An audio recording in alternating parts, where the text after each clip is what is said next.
Driven by the mission to develop an enhanced, practitioner-focused research, the Center for Financial Innovation at SPJIMR provides a platform for collaboration amongst industry, academia and policymakers to contribute to the knowledge of practice in India. Here, the experts bring out the nuances of financial innovation that is disrupting traditional finance. Beyond the Bottomline initiative is a part of this effort aimed at considering aspects of finance that go beyond just profits.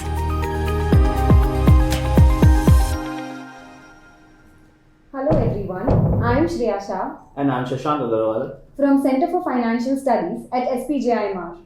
We welcome you all to the first episode of Beyond the Bottomline. The topic for our today's discussion is the latest innovation in fintech space by the Government of India, that is Central Bank Digital Currency, commonly known as CBDC. To discuss the same, we have with us Professor Varun Yadav. He is an IIM Kozhikode alumni and has completed his PhD from Ahmedabad in economics. His research area includes banking policies, inflation, and digital payments. He has also been a member of the Central Bank Research Association and has been facilitated with the JASSO scholarship. So, sir, it's an absolute honor to have you with us over here. Thank you very much, Shashank, for your generous introduction. So, I am open to the questions and please, we can proceed. Yes. So, sir, on December 1, the RBI launched its pilot project of retail CBDCs. So, could you give an introduction, a brief overview to our audience of what actually CBDC is and what are the different types of it? Okay. So, Shreya, CBDC is a digital money issued by the central bank. So, it's a new variant of a central bank money, the other forms being the physical cash and the central bank reserves. So, a key defining feature of CBDC is that it's a liability of the central bank. It sits on the liability side of the central bank's balance sheet. So, in other words, CBDC is a legal tender issued by the central bank, and it's exchangeable one-to-one with the fiat currency, and it's as good a medium of exchange and store of value as fiat currency. So, CBDC has been explored by many countries, and as of date, we are speaking today, there are 11 countries who have officially launched the CBDC. And the first country to launch the CBDC was Bahamas, who launched it in October 2021. It's called Sand Dollar. And after that, I think East Caribbean Currency Union, they launched their CBDC in April 2021, under which 8 countries come in this currency union. Then Nigeria became the first country in Africa to have launched the CBDC in October 2021. The Bahamian Sand Dollar was in October 2020. And the last one to join the club was Jamaica, who launched it in June this year. It's called JAMDEX. So India and China, they are going through the pilot phase of it. And China has been in the pilot phase since a long time. It's quite in maturity phase of its pilot phase. And India, as you said, that it has launched its pilot in December for the retail CBDC and in November for the wholesale CBDC. So that's a bit about the CBDC. Okay, thank you so much, sir. So since so many countries are exploring CBDCs, yes, I'm sure it has obvious advantages. So could you give a little bit of insight on that as well? How would CBDC help our country and the people in transactions, and how does it affect the digital economy? Okay. Yes. So CBDC, as we talked, it comes in, it will be of the two types. One is the retail CBDC and another is the wholesale CBDC. Both of them are targeted for different segments and they have different use cases. So I'll first talk about the wholesale CBDC. So briefly, I'll tell about both and then I will elaborate on each of them. So retail CBDC is targeted for normal consumers, all of us, like you and me and corporations, businesses. It is for everyone. While a wholesale CBDC, it is for select financial institutions who either have reserve accounts with the central bank or they deal in wholesale transactions in capital markets and securities market. So how it is going to impact us and how it will impact the digital economy. So I will come to the use cases of the retail CBDC first. So the retail CBDC, which is for every one of us, and it's actually supposed to act as to add resilience to the current payment system. We have a very mature payments ecosystem. We have UPI, we have payment systems which provide near real-time transactions, and it's available at one of the lowest costs in the world, actually. So it's supposed to complement all that, provide resilience to all that, and it also provides a safe and secure means of transaction payment, because it's a CBDC, it's a central bank digital currency. It offers something called a settlement finality. There is no settlement risk while you are dealing with CBDC. So it's a risk-free option which is provided to the retail consumers. So it's kind of a cash analog of a digital analog of cash, actually. So both of them are issued by the central bank, right? And now coming to the use cases of the wholesale CBDC. So it's intended to be used by financial institutions, as I mentioned, who either have reserve accounts with the central bank, or they are dealing with wholesale transactions like security transactions in capital markets and things like that. So it has very diverse use cases in this case, actually. So it's intended to add efficiencies to the settlement systems for financial institutions who are dealing with in either government security transactions or capital market transactions and security transactions or interbank transfers, right? So one particular benefit of this, the CBDC in the wholesale segment, is that it obviates the need to have any settlement guarantees, right? So the settlement infrastructure, the settlement guarantee infrastructure is not required to that extent as it was required earlier, and there will be no guarantees required, right? So it will make the settlement system more efficient. Another very promising use case of a wholesale CBDC is that is in the area of cross-border payments, right? So so I think these are very promising use cases of both the types of CBDCs. That was very helpful, sir. Very helpful. Okay. So since we already talked about that, India has already been into the pilot phase of launching the CBDC, with the wholesale and retail CBDC launched in the very recent past. So I'm pretty sure India must have to incur a huge or significant cost for the infrastructure. So what's your insight on that? See, the final cost which India will end up incurring, it will depend on a lot of design choices it goes through. I mean, some of the higher level design choices have already been made, like it's going to be in the retail segment, it will be a account based CBDC, it will be a token based CBDC, while in the wholesale segment it will be account based CBDC, and the retail CBDC will be non-remunerative. And so there will be many headings of the costs which will come, which will determine the final cost, and it will be impacted by the final design choices. So as our pilot proceeds, we will get learning from that, and the final details of the design choices will be determined by that, actually. So, but whatever costs are there, in the long run, it will reduce. Maybe we might end up incurring some high fixed cost, right? But after the infrastructure is set up, the marginal costs will be very low, right? So the variable costs will be very low, and so it's so we cannot so there is not much literature on the exact quantification of the cost which is going to be incurred, but the broad heads under that will be the IT infrastructure, the servers, and if we go for a blockchain or DLT based, some costs will be incurred in the technology platforms, and there will be a lot of due diligence which will go in going through various technology considerations like cyber security and things like that. So the costs will be there, but I mean it's expected to give returns in the long run. So talking of security and cyber security, actually I was very much curious on, since we are talking of a digital currency and we are talking about the entire payment infrastructure.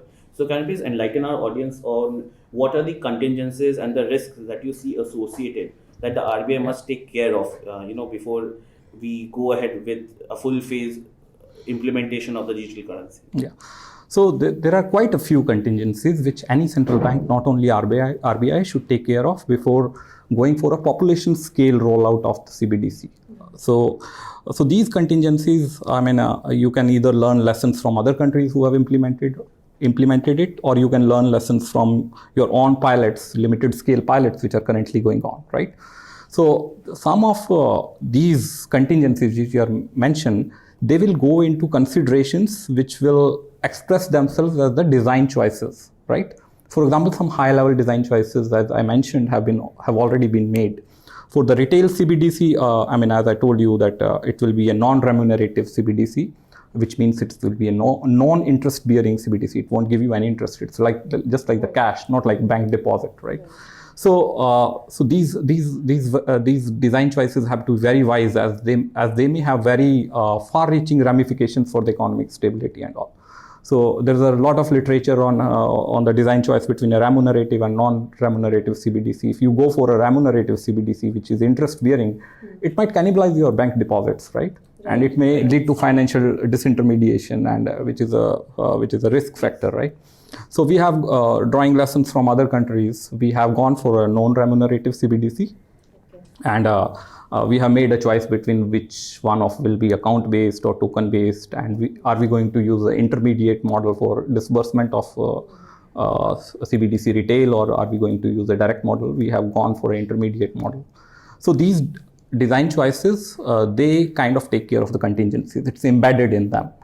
Apart from that, we have to take care of some technological considerations, which can have ramifications for the cyber security, the governance part of it, and all those things, right? So these technological considerations will express themselves in technological design considerations, like should we go for a DLT-based CBDC, or it should be a centralized database, or should it offer offline access or not? Should it be programmable or not, right? So these, and what kind of technology platform are we using? What kind of other technological infrastructure and things we are using? So they all these contingencies will determine these granular design decisions, like which will be finalized after we are done with our limited pilots, right? So since we're talking of technology and what all we can use, yeah. So as my limited understanding goes, CBDC usually is on the entire network of the blockchain and on the entire technology of blockchain that has been incubated. But it has certain restrictions or certain limitations by the central bank. So doesn't it very much violate the core principle of the blockchain technology? Okay, that's a very interesting question. First of all I like to clarify that we have not explicitly decided to go for a blockchain-based or a DLT-based CBDC. In fact, I will quote a statement by Minister of State for Finance. He said that some components of the CBDC will have elements of blockchain in it, but we are not yet sure which components are blockchain-based, right? It's a very granular decision. Are we going for a DLT-based or a blockchain-based, or we are going for some kind of hybrid architecture, right? As per research by MIT's Digital Currency Initiative, they have done a project Hamilton. So as per the report of that, the attractiveness of blockchain in a CBDC is very limited, actually, because by design it's a centralized governance, right? So CBD, the blockchain and DLTs, they are designed for trustless environments, right? Where different parties do not trust each other. And if you look at the kind of data structure of blockchain, it's a highly inefficient data structure. There is so much replication, right? And depending on the consensus mechanisms you will use, it may end up being highly energy intensive and unsustainable, right? Although we have newer ones coming, but there are still consensus mechanisms in wide prevalence today, which are not energy intensive or not sustainable. They are not energy efficient. So I won't say that there is a very strong strong case for the use of blockchain in CBDC, but in some kind of hybrid architectures we may go for it. It does have relevance and usefulness for the wholesale CBDC when we go for cross-border payments. because there you are involved with so many parties who do not end up trusting each other. Right. It's a multi-country, you deal with so many banks who operate in different time zones, right? They don't, the level of trust is much lesser than that. So there we have a use case for the DLT and blockchain, and there have been several multi-currency CBDC projects which have been done on blockchain platforms. Right. But for retail CBDC, I don't know. I'm not sure yet, like to what extent we will end up using blockchain technology, because it may have ramifications for the throughput time also, the number of transactions we can process per second, right? While a retail CBDC is supposed to achieve higher throughput rates in terms of transaction, right? So we are yet to see in what form the blockchain will end up being used in the retail CBDC. So I won't read much into the statement which was issued yesterday. So there are some components which might have a blockchain, or it might be a hybrid form of some blockchain, but we are yet to see the details of how it will be. This was definitely a huge value addition to value both of us. addition Actually, to- yeah. we didn't have much idea regarding how the entire structure of Indian CBDC is going to be. Okay. Yes. Okay. So, sir, just an add-on on his question. Yeah. Since CBDC is a digital form of the currency, Yeah. will it not create a parallel economy, and Okay. will it not affect the currency stability in our economy? Okay. So there are several forms of digital money, right? Right. So we can have digital money as bank deposits. They're also digital money. We have digital money as CBDC, which is central bank issued. And we may have decentralized forms of digital money like cryptocurrencies, right? They are decentralized. Many of them allow for anonymity. So such kind of private monies or cryptocurrencies, they can lead to a parallel economy, right? Because they are not traceable, and in some circumstances they may impede your external your foreign exchange controls. They may hamper the transmission of the monetary policy if there is a widespread use of cryptocurrencies in the economy, and they may undermine the stability of the monetary system to some extent, right? So these kind of such cryptocurrency usage might create a parallel economy, not CBDCs. If CBDCs can provide a safe alternative, risk-free, relatively risk-free alternative, which is much lesser volatile than the cryptocurrencies, right? And if most of the consumers end up substituting CBDCs for cryptocurrencies, then in fact it can impede the creation of a parallel economy. That's what I will say, actually. Yeah, actually that makes sense because it's Yeah. backed by the government. Yes. So that is true. So, sir, what about its impact on economic variables like exchange rate or exports? Like you said, cross-border currency transfers. How will those indicators be impacted? Of all the variables and indicators which you just mentioned, I'll say it will have most significant impact on the cross-border payments, right? And direct impact on the cross-border payments. So cross-border payments scenario currently in India, across the world, it is characterized by inefficiencies and very high cost, right? Okay. So, for example, I can cite some numbers I had brought with me, right? So, the current cross-border transactions or cross-border payment scenario, it's implemented using a system of correspondent banks, right? So, if you are transferring money from one nation to another, so you will have to find out some correspondent banks, and then they will talk to each other, and the whole transaction might take several days to get effected. And it's very costly. And to give you some numbers on how costly it may end up, so the whole volume of the cross-border transactions in 2020 was, I think, 23.5 trillion, and the charges were, people end up paying around $120 billion in terms of charges, which is equal to the GDP of Morocco, right? The 0.5% of the whole transaction volume, it goes as the charges, right? So it's inefficient in terms of the time it takes, in terms of the it's very inefficient in terms of how costly it is, right? So CBDC is very promising in this arena. It can resolve some of the bottlenecks, and if there have been some pilots like MCBDC Bridge and Project Dunbar, and which have given very promising results in this direction. Like you can execute a cross-border payment in a few seconds, right? And the cost will be very less also. So if many of the countries end up adopting these kind of technologies, then it will have huge impact on the cross-border payments ecosystem as a whole, and it will improve the efficiencies of that. Apart from that, it has some geopolitical ramifications also. So, for example, the current financial system, it is, I will say, characterized by the dominance or hegemony of the US dollar in international transactions and international trade as well. For example, 40% of the invoice of the global trade invoices, they are done in US dollar, right? While I think US accounts for much lesser percentage. So it's out of proportion importance of US dollar in global trade invoicing. And apart from that, if you look at the foreign exchange transactions, 88% of the forex transactions have US dollar in some form or another.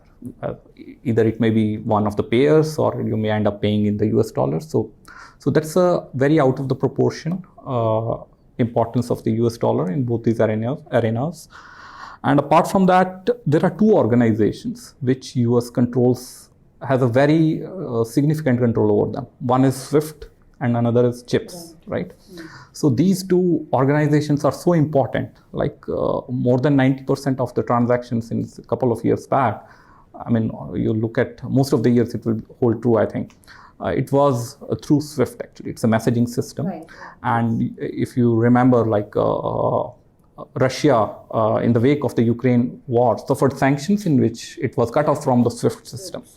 So US actually, by way of the control over these systems and the dollar hegemony which is there in the global finance, it kind of can impose sanctions on the countries, right? So if wholesale CBDC, if it achieves a widespread prevalence for cross-border payments, then it can definitely challenge the dollar hegemony and reduce the power of such institutions, right? So apart from having far-reaching impact on the cross-border payments, it has some geopolitical benefits also. So just an add-on to that question. The other countries have also introduced their digital currencies. So has that impacted the dollar transactions? Has that had any impact on the hegemony of the dollar transactions that you were talking about? I will say not yet, but as the prevalence, because currently not many countries have implemented CBDC, right? Only 11 countries, and they are relatively smaller countries, right? So as bigger countries like China is currently in the pilot phase, right? And when it rolls out a population scale CBDC, particularly in the wholesale segment, and many countries like Singapore, Thailand, UAE, they are doing the wholesale CBDC transactions over the blockchain for cross-border transactions. So as more and more countries adopt CBDC and they end up doing cross-border transactions with each other over the blockchain, then definitely it will reduce the dominance of US in this area. I guess we're talking about the US dollar and the hegemony of the international payment system that creates the entire arena of its own together. I would like to talk about more of the domestic space. Yeah, sure. I guess your audience will be much more interested. So in India, we see that UPI has been on a rise. Its popularity, the way it has been used, the facets it has been implemented. So what's your take on how the CBDC will be implemented? Will it be a parallel thing, or will it be integrated, or there's some point of connection or hybrid that RBI must be planning? So that's a very interesting question, and there are multiple perspectives on this actually. So India, as you mentioned, UPI is a big thing, and India has one of the best state-of-the-art payment systems infrastructure in the world, and we have very low costs for that. Like it can give you near real-time transactions, right? Transaction processing. So UPI, I'll first cite a recent IMF research article, which says that UPI may actually end up impeding the adoption of CBDC. The reason being that look at it from a end user perspective, right? Both of them will have similar user interface. one will have a wallet, and for UPI you might be using some app, but they both give instantaneous payments, almost instantaneous payments, and so both are on both will be very streamlined systems. So from a end user perspective, the wide adoption of the vibrant UPI ecosystem, it might actually slightly impede the adoption of CBDC. And UPI also has a first mover advantage of sorts, right? So this is one perspective. While the government, it says that in its concept note and various other publications available, it mentions that CBDC is designed to complement the existing payment systems, and it's designed to provide resilience to those systems so that it can act as a alternative mode of transaction in case of disruptions and things like that. So we are not sure whether it will overtake UPI or things like that, right? And there is some mention of integrating it with the UPI systems also, or other payment systems also, but that will be very technologically challenging based on what the final design architecture and technological architecture we come out with. It might end up using some sort of very robustly written APIs which incorporate all of those things like cybersecurity and things like that. But whether it ends up overtaking UPI systems, or whether it will be a parallel mode of payment, adding resilience to the existing systems, right? It's yet to be seen. I say, the India Stack story is actually a marvel within itself, where we see new innovations coming up, UPI being the latest and a novel one. So my next question revolves around something related to, we are seeing that India has yet to achieve a greater internet penetration. Yes. Approximately only 800 or 850 odd million people out of the 1.4 billion people have access to internet as of date, and yet there are a lot of sections in the society we see have not been comfortable in the real-time scenario. So how do you see CBDC's adoption? Because UPI has been going with UPI 2.2 and in the coming 3.0, where via least amount of technology, or maybe on a simple network, not having access to internet is also enabling them. Yes. So how does CBDC venture into this space? Yes. So one of the motivators for most of the emerging and developing economies to adopt CBDC, including India, is to increase the financial inclusion, right? And as you mentioned, that a significant chunk of the Indian population still does not have the internet access. So it becomes imperative that we incorporate offline functionality, and that's also I think the plan of RBI as well. So they have been considering several options, and these are I will mention a few options which are which have gained some attraction, right? So they are considering several options. One of them is like enabling offline transactions using the feature phones, which are the basic phones, non-smartphones, right? So one is, there are several solutions to that. One, I'm citing the most famous ones. One is based on the Bank of Japan research paper of 2020, which kind of uses an integrated IC chip, which can be attached to the SIM card of the your feature phone, and then using SMS, the two devices can talk to each other without the use of internet, right? That's one. And there's a fintech company called Whisper Cash. Actually, it offers a very cheap device which can also be used along with the SIM card. It can be attached to the SIM card, and then the devices can communicate with each other either using SMS or using near field communication or using the Bluetooth, right? So these are some of the options. Apart from that, there's another technology which is gaining some traction. It's called offline payment system by Visa. So that system, it allows one to get your CBDC balances on some smartphone or some tab, whatever it is, and then they can talk to each other without the use of internet, using again near field communication or Bluetooth or things like that. So the main challenge in this Visa proposal is that it's prone to something called double spending.